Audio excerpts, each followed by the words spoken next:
Hola estimados estudiantes, el día de hoy vamos a ver el curso de Ciencias Sociales. Vamos a entrar a la sección La República Aristocrática. Antes de iniciar debes tener en cuenta las siguientes recomendaciones. Para no dilatar mucho el tiempo, colócale pausa al video, lee con calma los enunciados y continúa. Continuamos. Vamos a tener una pequeña introducción al tema del día de hoy. República Aristocrática.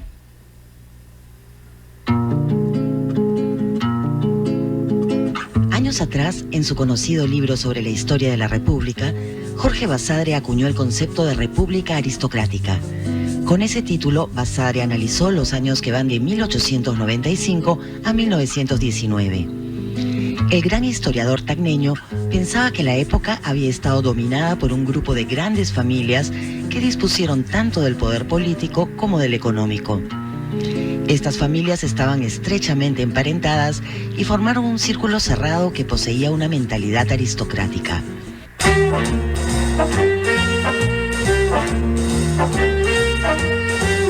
Este periodo logró una superior estabilidad política que la habitual en el Perú de entonces.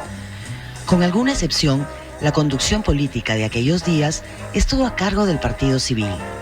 Era el segundo partido con ese nombre.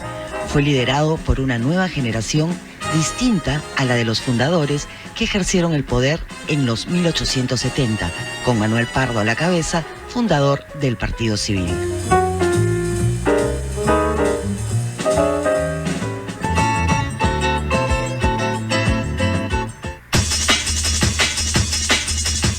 El concepto de república aristocrática fue profundizado por los historiadores Alberto Flores Galindo y Manuel Burga en un libro publicado en 1980. En ese texto se razonaba sobre la naturaleza de la clase dominante peruana, argumentando que no había sido dirigente. Es decir, que los poderosos habrían desplegado su liderazgo social y económico en forma cerrada y excluyente, pero que a la vez se habían subordinado a las grandes inversiones de origen extranjero. Los señores de la época habrían sido autoritarios y cerrados adentro del país, y al mismo tiempo abiertos y entreguistas con el de afuera. De esta manera, la clase dominante habría sido aristocratizante, en el sentido que era rentista, ociosa y dedicada a los placeres mundanos. Es más, la condición de subordinada dentro de su propio país fue adquirida por la clase dominante precisamente en estos años. De acuerdo a esta interpretación, el contrato Grace firmado por Cáceres en 1889 permitió la invasión del capital extranjero y la subordinación del Estado y del capital nacional frente al imperialismo.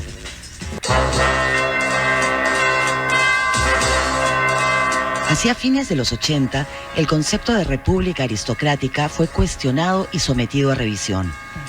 El historiador Alfonso Quirós encontró una clase dominante nacional bastante activa y emprendedora. En su interpretación, después de la reconstrucción que siguió a la Guerra del Pacífico, la economía nacional se liberó del rentismo propio del guano. Esa excesiva dependencia en un solo producto de exportación, el guano, estaba impidiendo el despegue capitalista del país. Por ello, los años finales del siglo XIX y el comienzo del siglo XX fueron duros, porque el país recién salía de la derrota. Pero a la vez fueron años signados por el despertar del capitalismo. El signo de los tiempos no sería entonces la perpetuación de la mentalidad aristocrática, sino el desarrollo de la iniciativa capitalista. Hay que reconocer las dos cosas, que era un grupo oligárquico pequeño y como tal los lazos matrimoniales, amicales, le daba un carácter cerrado, sin duda. En ese sentido podríamos entonces refrendar que era un grupo cerrado, oligárquico, que manipulaba la política. Pero por otro, es cierto que tenía un espíritu empresarial, capitalista, que harían que la palabra aristocrático no sea muy adecuada, ¿no?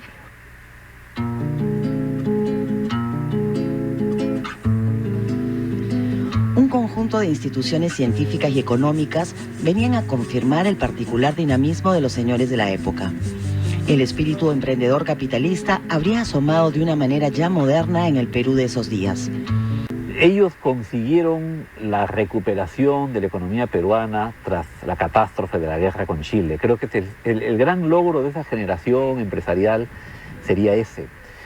Después, muchas de esas empresas, sobre todo en el campo de la minería, pasaron a manos extranjeras y ese podría ser su pecado, haber cedido su rol a las empresas extranjeras. Muy bien. La República Aristocrática va de 1895 a 1919. En este periodo van a gobernar las personas que van a tener mucho dinero y van a tener mucho poder político, van a ser muy influyentes, ¿no? Es conocido como el segundo civilismo porque todos los gobernantes van a ser del partido civil. Va a ser el periodo de agroexportación. Van a destacar los hacendados, los comerciantes y sobre todo una mina, la minería. Vamos a ver que durante este transcurso se va a llevar a cabo la Primera Guerra Mundial. Se va a exportar bastante lo que es el algodón y el azúcar. Va a haber una explotación indígena en la selva. Y va a haber el boom del caucho. Antecedentes. ¿Qué hemos como antecedentes? Pues recuerden que veníamos de la guerra con Chile y había ocurrido el segundo militarismo en el cual los civilistas habían hecho su mejor esfuerzo para devolver al Perú a su normalidad. Hubieron quejas por parte de los pobladores por la coerción que había sucedido con Cáceres. El partido civil iba a estar representado por Nicolás de Pierola. ¿Se acuerdan que hizo Pierola? Sí, ¿no? Es conocido como el traidor a la patria, ¿no? Nos traicionó y aún así volvió a ser elegido como presidente. El pueblo va a sacar a los militares del poder. Bueno, con estos acontecimientos se va a iniciar la República Aristocrática. Va a haber una jerarquía muy marcada en la cual va a destacar los oligarcas, van a ser las personas con mayor dinero. Ellos se van a dedicar a lo que es la exportación del azúcar y el algodón. Van a estar los gamonales, personas también con dinero, un poco menos de dinero y también con un poco de poder, que son los gamonales los que van a exportar todo lo que son las lanas. Vamos a tener a los obreros que van a trabajar de 7 de la mañana hasta las 10 de la noche. Una explotación total de los obreros. Y algo peor que eso, al menos a los obreros les pagaban, ¿no? Va a haber una explotación indígena. Van a explotar a las personas de la selva y no les van a pagar nada. ¿Cómo lo logran esto? Con formas de trabajo. Van a haber 4 formas de trabajo. El enganche, ¿no? El oligarca le pagaba por adelantado, ¿no? El sueldo de un año. Y el obrero, obviamente el trabajador, pues se lo gastaba, ¿no? Además el oligarca buscaba la manera de que el trabajador se gastara la plata y trabajara gratis prácticamente, ¿no? Porque el oligarca le iba emprestando dinero para que pudiera subsistir y se iba endeudando con intereses, ¿no? Lo que iba a generar una deuda impagable. Después tenemos el yanaconaje, que básicamente es cuando se le va a entregar un pedazo de tierra a una persona. Esa tierra va a ser para él, él tiene que trabajar esa tierra, pero a cambio tiene que trabajar la tierra de la persona que se lo ha otorgado, ¿no? En este caso la tierra que trabajaba era pequeña para que él pudiera subsistir, pero la tierra que tenía que trabajar era la del dueño, ¿no? Que era mucho más grande, ¿no? Tenemos la habilitación similar al yaconaje, pero con el caucho que se da en la selva, y las correrías, ¿no? Que básicamente son permisos que le daban a las personas, hacendados, para que pudieran quedarse con todo el territorio de la selva, agarrar a los indígenas y hacerlos trabajar como esclavos. ¿Quién nos compraba el caucho? Inglaterra, ¿no? Por lo tanto, si Inglaterra le iba bien, al Perú le iba bien, pues por el contrario, si a nuestro estimado Inglaterra le iba mal, pues a nosotros nos iba a ir mal. Comenzamos. Nicolás de Pierola va a ser el hombre que va a iniciar nuestro gobierno civilista. Va a ser su segundo gobierno y recuerden que gobernó durante el primer militarismo, nos traicionó. También vamos a ver que él va a fundar la Sociedad Anónima Recaudadora de Impuestos. Él va a ser criticado por esto. Él va a poner lo que es como una especie de impuesto sobre algunos productos que vamos a ver a continuación. ¿Qué tiene bueno el Perú? Pues tenemos todo. Tenemos petróleo, tenemos azúcar, tenemos lo que se acaba de descubrir en la selva, el caucho, importante porque ya se viene la Primera Guerra Mundial. Tenemos algodón y tenemos lana. Teníamos todo para ser felices, ¿no? Y para colmo, más adelantito se va a descubrir una mina de cobre. Más dinero. ¿Qué va a hacer nuestro amigo Nicolás de Piérola? Pues él va a tener una frase muy importante. Menos gasto, más ahorro, ¿no? O sea que no hay que prestar dinero, no hay que prestar a nadie, ¿no? Se elimina la contribución personal, no va a haber tributos, pero se los va a poner a los productos que vamos a consumir, ¿no? Que iba a generar mucho más beneficio, y los iba a beneficiar a ellos, ¿no? Le pone impuestos a los utensilios más básicos, el azúcar, el arroz, las menestras, las papas, a todo. Va a crear una nueva moneda, se va a llamar la libra peruana, conocida como el patrón de oro, y le va a poner un impuesto excesivo al alcohol y a los cigarrillos, ¿no? Todo el dinero que iban a recolectar de estos impuestos, ¿a dónde iba a ir? Muy bien, a la Asociación Recaudadora de Impuestos, ¿no? Que más adelante va a ser llamada la SUNAT. También se va a hacer otros. Va a haber una colonización en la selva y muchos países van a invadirlo, ¿no? Porque aún no se habían limitado muy bien lo que eran los límites fronterizos, sobre todo en la selva, ¿no? Y va a haber un problema con Ecuador, Colombia, Brasil y Bolivia, ¿no? Va a haber discusiones, pero Piérola no va a solucionar este problema. No, él lo va a dejar pasar. Se van a crear bancos como el Banco Popular del Perú, Banco Internacional del Perú y Banco de Londres y Perú, ¿no? Para fomentar el crecimiento de las empresas, para que las empresas puedan invertir para que de esa manera el Perú tenga la oportunidad de volver a surgir, ¿no? Se va a crear la aseguradora RIMAX Seguros para los trabajadores, entre comillas. Se van a traer los primeros automóviles, radios X, los fonógrafos, y se va a construir la avenida Nicolás de Piérola, ¿no? Como nos traicionó, hoy día lo llamamos la Colmena. Continuemos. También va a crear la Escuela Militar de Chorrillos, el servicio militar. Recuerden que veníamos de una guerra que habíamos perdido, por lo tanto se buscaba fomentar el amor a la patria. Se va a dar la rebelión de los campesinos en Huacho debido al impuesto sobre la sal, ¿no? Había aumentado algo excesivo a la sal también. Van a morir varios rebeldes y lo que va a generar que la gente busque la manera de sacarlo a Nicolás de Piérola otra vez. ¿Por qué buscaba tanto dinero Nicolás de Piérola? ¿Por qué le ponía impuesto a todo? Recuerden que habíamos firmado para que Chile 10 años después nos devolviera Tacna y Arica, ¿no? Claro, para eso se necesita plata, pues, ¿no? Luego del gobierno va a entrar Eduardo López de Romaña de 1899 a 1903. Él va a ser el primer presidente ingeniero del Perú. Su gobierno va a apoyar a la gente del pueblo, entre comillas. ¿Por qué entre comillas? No, porque va a apoyar lo que es la exportación del azúcar, va a dar más trabajo, va a dar tierra, pero no lo hace porque el pueblo tenga más trabajo, ¿no? Recuerden que los civiles van a ser hombres de poder, ¿no? Por lo tanto, él lo va a hacer con fines de que sus amigos, los hacendados, sean beneficiados, ¿no? En esta etapa el Perú tenía dinero gracias a la agricultura, va a fundar la Universidad Agraria, ¿no? También se había descubierto la mina de cobre, el cual va a dar el permiso de licitación para que pueda explotar todos los minerales a la Mining Company, ¿no? Para que vaya a explotar todos los recursos en Cerro de Pasco.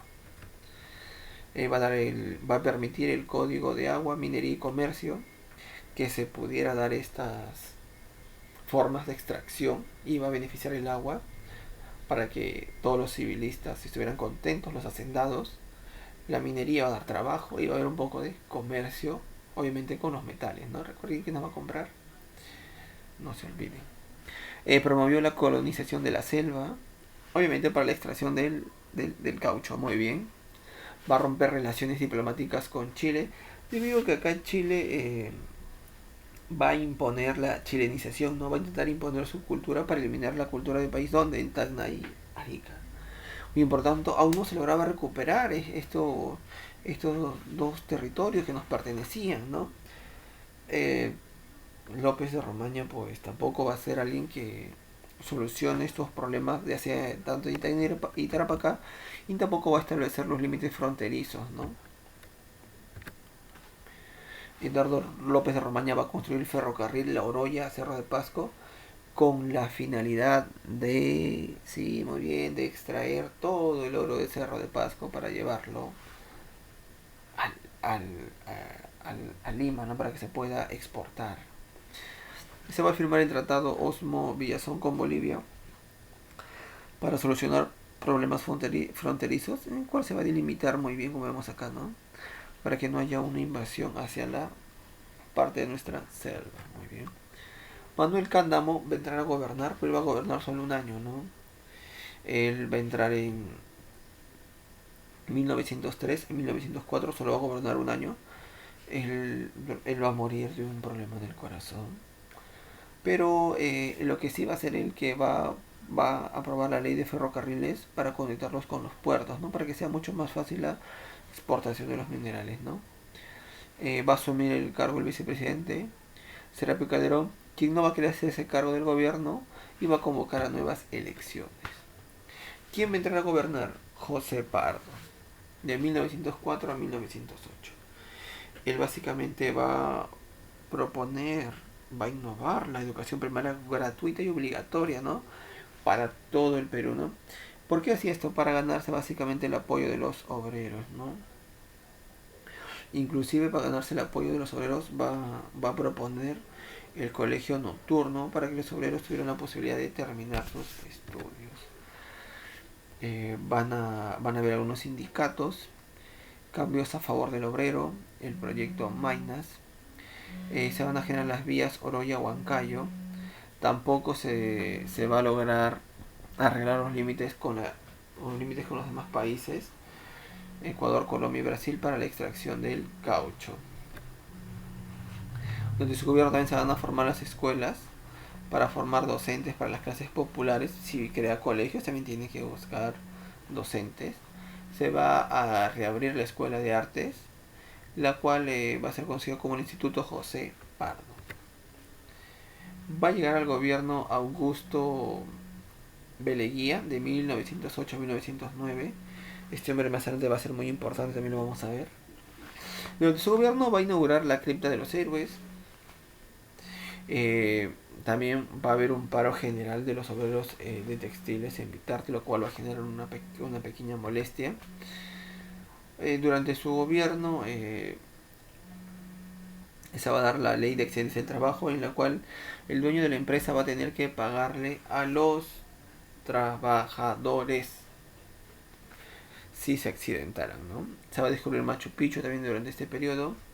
Se van a dar los tratados de Bustamante, de Polo Bustamante con Bolivia, para también,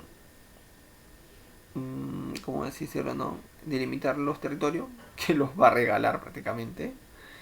Va a darse también tratado Velar de Río con Brasil, que vamos a dar todo ese territorio que vemos acá. Se dice que básicamente vendió nuestros territorios, los vendió. Lo que va a generar un gran malestar entre las personas y va a buscar también sacarlo. Va a haber el incidente La Pradera con Colombia, en cuales las tropas peruanas van a ser conducidas por Oscar Benavides para un enfrentamiento. Ahora llegamos al gobierno de Guillermo Billinghurst de 1912 a 1914. No fue un partido civil, va a ser un partido democrático. Él va a ser el primer presidente, por así decirlo, populista. Él va a hacer caso mucho a lo que pide el pueblo, no va a buscar las necesidades del pueblo. ¿Qué pides tú? Yo pido esto, pido el otro, ¿no? Con lo cual él promete, si entra al gobierno, bajar el impuesto a lo que le habían puesto a los utensilios de primera necesidad, como el azúcar, el arroz. Él también promete reducir el precio de las viviendas para que los obreros tengan su vivienda digna. Y su gobierno va a ser conocido como Pan Grande. ¿Por qué como Pan Grande? Durante su gobierno él decía que iba a bajar el impuesto a los... muy bien, a los productos de primera necesidad. Por lo tanto, él decía que la harina iba a costar menos, que la sal iba a costar menos. Por lo tanto, la gente del pueblo podría comprar un pan mucho más grande y mucho más barato, ¿no? Con esa frase la gente lo reconoció y con esa frase se quedó, ¿no? Por eso lo reconoció como pan grande, porque él prometía que el pan iba a ser más grande y mucho más barato, ¿no? Eh, Eso de quitar impuestos obviamente va a perjudicar a los, sí, muy bien, va a perjudicar a los hacendados, ¿no? Que son amigos de los civilistas, ¿no? Los civilistas, molestos porque los cambios solo benefician a los pobladores, van a buscar una forma de oponerse a él, ¿no? Con lo cual el Congreso, que va a estar la mayoría de civilistas y oligarcas, gente como Chinero, no lo van a dejar hacer obras, ¿no? Ley que quiere proponer, ley que lo van a rechazar, ¿no? Billingsgård, al ver que la gente se oponía, el Congreso se oponía, pues amenaza. Amenaza y dice, ¿saben qué? Si no van a aprobar mis normas, pues voy a cerrar el Congreso, y para demostrar que está hablando en serio, expulsó a Augusto Beleguía, ¿no? Que era uno de los principales opositores a su gobierno. ¿El qué va a hacer? Él va a favorecer a la ley de 8 horas a favor de los trabajadores solo del muelle del Callao. Ellos iban a trabajar por 8 horas, ¿no? Va a generar el reglamento de huelgas. O sea, ahora los obreros van a poder hacer huelgas de manera legal. Por desgracia, el partido civilista va a estar respaldado por Óscar Aguirre Benítez, ¿no? General de los militares, ¿no? ¿Qué van a hacer? Van a hacer un golpe de estado promovido por el Congreso por parte de los civilistas y va a ser ejecutado por Óscar Benavides, ¿no? El cual va a generar que Guillermo Billingsgård salga del gobierno, faltándole ya un poquito para terminar, y va a ser nombrado como presidente provisorio del Congreso, ¿no? ¿Con qué fin lo hacían ellos? Para que los civilistas volvieran a gobernar el Perú, ¿no? Le iban a dar su, como si, ¿no? Su tajada, un pequeño pago, ¿no? Él no se queda gobernando porque se va a iniciar 1914, estaba iniciando la Primera Guerra Mundial. Él no quiere ser parte de eso, por lo tanto, solo decide aumentar la exportación de materia prima para que Perú se vea beneficiado, ¿no? Durante su gobierno también se va a dar lo que es la llegada de la International Petroleum Company, subsidiaria de Standard Oil, que durante el oncenio de Leguía va a adquirir la propiedad de Talara, ¿no? Él va a cambiar la moneda por el billete, obviamente porque todos los metales van a ser utilizados para la guerra. Y cuando llega la International Petroleum Company acá a Talara, pues les va a dar el privilegio de extraer, pero con ciertas condiciones, ¿no? Que más adelante, en el Augusto de Beleguía, vamos a ver qué sucede, ¿no? Ocurren las elecciones, va a entrar a gobernar José Pardo de 1515 a 1919. La gente va a estar totalmente descontenta, ¿no? Porque entra un otro civilista, la gente ya se había acostumbrado a que Billingsgård, una gente que se preocupaba por el pueblo, se hubiera al poder. Por lo tanto, él va a generar la gente va a generar muchas protestas, muchas marchas, muchas huelgas y paros, ¿no? Él, para buscar el apoyo del pueblo, decide dar la ley general a todo trabajador del Perú que solo van a trabajar 8 horas, ¿no? Todas las empresas deben de acatar esa norma y va a dar el descanso dominical, ¿no? O sea, trabajo de lunes a sábado y solo 8 horas, y el domingo va a estar descanso, ¿no? La gente vuelve a tenerle fe, vuelve a tener esperanzas en este gobierno. Por desgracia, no todos van a ver con buenos ojos eso. Piensan, ¿qué tramará, no? Va a haber huelgas estudiantiles a cargo de Víctor Raúl Haya de la Torre, personaje importante que vamos a ver mucho más adelante. Va a aumentar la exportación de materia prima, obviamente para que se venda, ¿no? Durante la Primera Guerra Mundial, un barco bien lleno de materia prima iba a ser hundido, ¿no? Lo cual va a generar pérdidas increíbles de dinero, ¿no? Todas esas pérdidas que ha enviado Perú vas a ver con terribles consecuencias acá, ¿no? Lo que va a generar despidos, va a haber desempleo, va a haber huelgas y va a haber crisis, ¿no? Y para colmo, en Puno va a haber una rebelión campesina, los Rumimaki, contra los abusos de los gamonales, ¿no? ¿Se acuerdan de los gamonales que habíamos hablado desde un inicio? Que los gamonales te daban un pedazo de tierra para que trabajaras y tú lo demás lo tenías que seguir trabajando. Pues la gente se va a hartar de este tipo de gobierno y se va a levantar, ¿no? Lo cual es, para acabar con ese problema, para designar hacendados advenedizos sin casta de cuño colonial y sin mayor refinamiento, ¿no? Que expandieran sus tierras y su poder sociopolítico, el arrendatario y clientelista, ¿no? A costa de apropiar por precios medios ilícitos y violentos a los comuneros de los ayllus indígenas, ¿no? Prácticamente se va a eliminar el abuso de los gamonales y los trabajadores van a poder seguir vendiendo sus productos. Eso es lo que se espera, ¿no? Para terminar de englobar el tema del día de hoy, hablaremos de la República Aristocrática.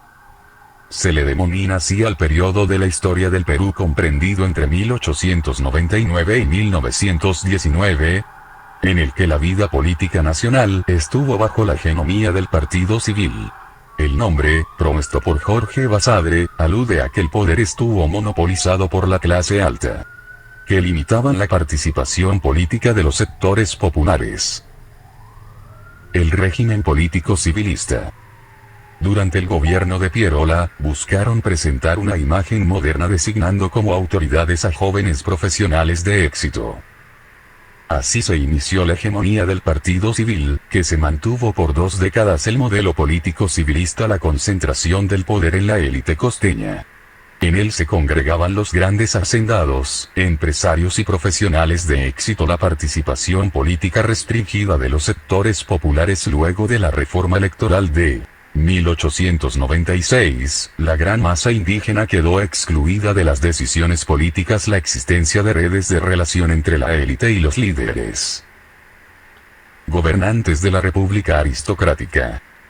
Nicolás de Pierola, 1895-1899, establece la libra peruana de oro y el estanco de la sal. Se da gran apoyo a la fundación de instituciones crediticias y financieras. Se funda la Escuela Militar de Chorrillos y se establece el servicio militar obligatorio. López de Romaña, 1899-1903. Se estimuló de inversión norteamericana en minería con la Cerro de Pasco Mining Company. Se promulgaron los códigos de minería, comercio y aguas. Se inició la construcción del ferrocarril La Oroya, Cerro de Pasco y se rompió relaciones diplomáticas con Chile. Manuel Cándamo, 1903-1904. Gobierna después de salir elegido por el Partido Civil. Propone un gran proyecto de construcción de ferrocarriles. No culminó su periodo presidencial. José Pardo y Barreda, 1904-1908. Se produce la gran movilización social de obreros con la Federación de Panaderos Estrella del Perú. Se crean escuelas nocturnas y se construye el ferrocarril La Oroya, Huancayo. Se construye la cripta de los héroes. Guillermo Billinghurst, 1912-1914. Se consiguió las 8 horas de jornada laboral para los trabajadores del muelle del Callao, se reglamentó el derecho a huelga. Ante la ola de huelgas los civilistas optaron por el golpe militar con Óscar Benavides, 1914-1915.